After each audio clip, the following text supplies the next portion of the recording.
नमस्कार। ये रामायण कथा पूरी तरह से श्रीमद् वाल्मीकि रामायण के ऊपर आधारित है। यदि आप उसका निरंतर श्रवण करते रहना चाहते हैं तो इस चैनल को सब्सक्राइब जरूर कर लें और आगे आने वाली सभी पॉडकास्ट के नोटिफिकेशन के लिए बेल आइकन को भी ज़रूर से प्रेस कर दें। अब हम सुनेंगे 57वां सर्ग। प्रहस्ता का रावण की आज्ञा से विशाल सेना सहित युद्ध के लिए प्रस्थान। अकम्पन के वध का समाचार पाकर असुरराज रावण को बड़ा क्रोध हुआ। उसके मुख पर कुछ दीनता छा गई और वो मंत्रियों की ओर देखने लगा। पहले तो 2 घड़ी तक वो कुछ सोचता रहा, फिर उसने मंत्रियों के साथ विचार किया और उसके पश्चात दिन के पूर्व भाग में राक्षस राज रावण स्वयं लंका के सब मोर्चों का निरीक्षण करने के लिए गया।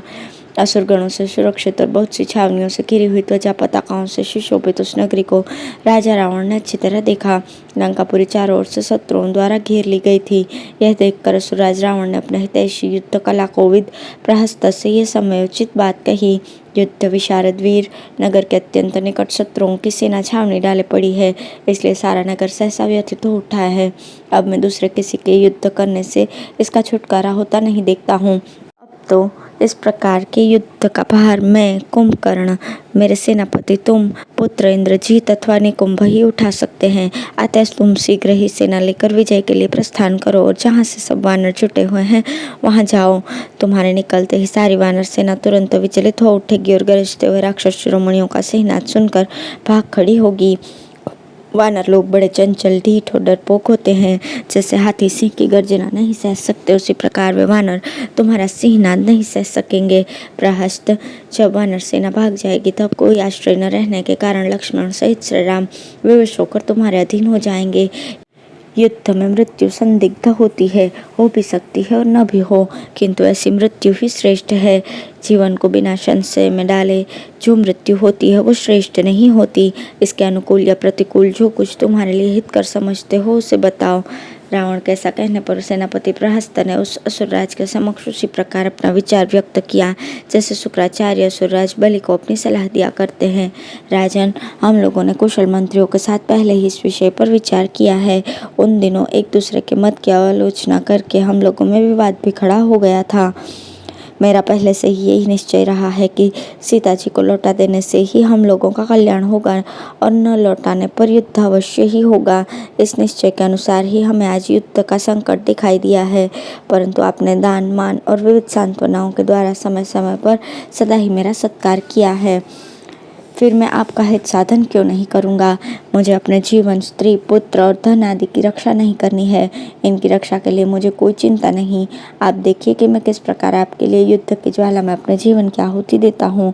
अपने स्वामी रावण से ऐसा कहकर प्रधान सेनापति प्रहस्त ने अपने सामने खड़े हुए सेनाध्यक्षों से इस प्रकार कहा, तुम लोग शीघ्र मेरे पास राक्षसों की विशाल सेना ले आओ। आज मांसाहारी पक्षी समरांगण में मेरे बाणों के वेग से मारे गए वानरों के मांस खाकर तृप्त हो जाएं। प्रहस्त की ये बात सुनकर महाबली सेनाध्यक्षों ने रावण के उस महल के पास विशाल सेना को युद्ध के लिए सज्ज किया। 2 ही घड़ी में नाना प्रकार के अस्त्र शस्त्र लिए हाथी जैसे भयानक राक्षस वीरों से लंकापुरी भर गई। कितने ही राक्षस घी की आहुति देकर अग्नि देवता को तृप्त करने लगे और ब्राह्मणों को नमस्कार करके आशीर्वाद लेने लगे। उस समय घी की गंध लेकर सुगंधित वायु सब और बहने लगी।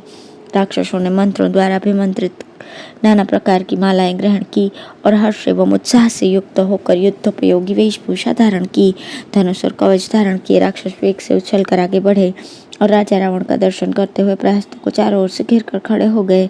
तदंतर राजा की आज्ञा लेकर भयंकर भेरी बजवाकर कवच आदि धारण करके युद्ध के लिए उद्यत हुआ प्रहस्त अस्त्र शस्त्रों से सुसज्जित रथ पर आरूढ़ हुआ। प्रहस्त के उस रथ में बड़े वेगशाली घोड़े जुते हुए थे। उसका सारथी भी अपने कार्य में कुशल था। वह रथ पूर्णतः सारथी के नियंत्रण में था। उसके चलने पर महान मेघों की गर्जना के समान घर घर ध्वनि होती थी। वह रथ साक्षात चंद्रमा और सूर्य के समान प्रकाशमान था। सर्पाकार या सर्प चिन्हित ध्वज के कारण वो दुर्घर्ष प्रतीत होता था। उस रथ की रक्षा के लिए जो कवच था वो बहुत ही सुंदर दिखाई देता था। उसके सारे अंग सुंदर थे और उसमें अच्छी अच्छी सामग्रियां रखी गई थीं। उस रथ में सोने की जाली लगी थी। वो अपनी कांति से हंसता सा प्रतीत होता था। उस रथ पर बैठकर रावण की आज्ञा शिरोधार्य करके विशाल सेना से घिरा हुआ प्रहस्त तुरंत लंका से बाहर निकला।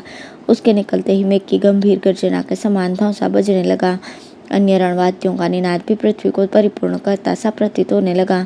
सेनापति के प्रस्थान काल में शंखों की ध्वनि भी सुनाई देने लगी। प्रहस्त के आगे चलने वाले भयानक रूपधारी विशालकाय राक्षस भयंकर स्वर से गर्जना करते हुए आगे बढ़े। नारायणतक, कुंभनु, महानाद और शम्मुनत ये प्रहस्त के 4 सचिव उसे चारों ओर से घेर कर निकले।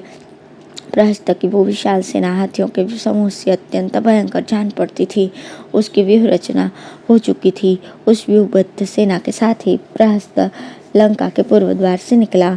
समुद्र के समान उस अपार सेना के साथ जब प्रहस्त बाहर निकला, उस समय वो क्रोध से भरे हुए प्रलय काल के संहारकारी यमराज के समान जान पड़ता था।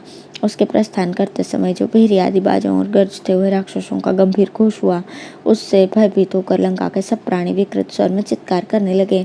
उस समय बिना बादल के आकाश में उड़कर रक्त मांस का भोजन करने वाले पक्षी मंडल बनाकर प्रहस्त के रथ की दक्षिणावर्त परिक्रमा करने लगे। भयानक गिदड़िया मुख से आग की ज्वालाएं उगलती हुई अशुभ सूचक बोली बोलने लगी। आकाश से उल्कापात होने लगा और प्रचंड वायु चलने लगी। ग्रह रोष पूर्वक आपस में युद्ध करने लगे, जिससे उनका प्रकाश मंद पड़ गया तथा मेघ उस राक्षस के रथ के ऊपर गधों की सी आवाज में गर्जना करने लगे, रक्त बरसाने लगे और आगे चलने वाले सैनिकों को खींचने लगे। उसके ध्वज के ऊपर गिद्ध दक्षिण की ओर मुख करके आ बैठे। उसने दोनों ओर अपनी अशुभ बोली बोलकर उस राक्षस की सारी शोभा संपत्ति हर ली। संग्राम भूमि में प्रवेश करते समय घोड़ों को काबू में रखने वाले उसके सारथी के हाथ से कई बार चाबुक गिर पड़ा। युद्ध के लिए निकलते समय प्रहस्त की जो परम दुर्लभ और प्रकाशमान शोभा थी, वो 2 घड़ी में ही नष्ट हो गई। उसके घोड़े समतल भूमि में लड़खड़ा कर गिर पड़े। उसके गुण और पौरुष विख्यात थे। वो प्रहस्त ज्यों ही युद्ध भूमि में उपस्थित हुआ, त्यों ही शिला, वृक्ष आदि नाना प्रकार के प्रहार साधनों से संपन्न वानर सेना उसका सामना करने के लिए आ गई। तदंतर वृक्षों को तोड़ते और भारी शिलाओं को उठाते हुए वानरों का अत्यंत भयंकर कोलाहल वहां सब और छा गया। एक ओर राक्षस सिंहनाद कर रहे थे तो दूसरी ओर वानर गरज रहे थे। उन सब का तो मूलनाद वहां फैल गया। राक्षसों और वानरों की वे दोनों सेनाएं हर्ष और उल्लास से भरी थीं। अत्यंत वेगशाली, समर्थ तथा एक दूसरे के वध की इच्छा वाले योद्धा परस्पर ललकार रहे थे। उनका महान कोलाहल सबको सुनाई देता था। उसी समय दुर्बुद्धि प्रहस्त विजय की अभिलाषा से वानरराज सुग्रीव की सेना की ओर बढ़ा और जैसे पतंग मरने के लिए आग पर टूट पड़ता है, उसी प्रकार वो बढ़े हुए वेग वाली उस वानर सेना में घुसने की चेष्टा करने लगा। इस प्रकार श्री वाल्मीकि निर्मित आर्ष रामायण आदि काव्य के युद्ध कांड में 57वां सर्ग पूर्ण हुआ। धन्यवाद।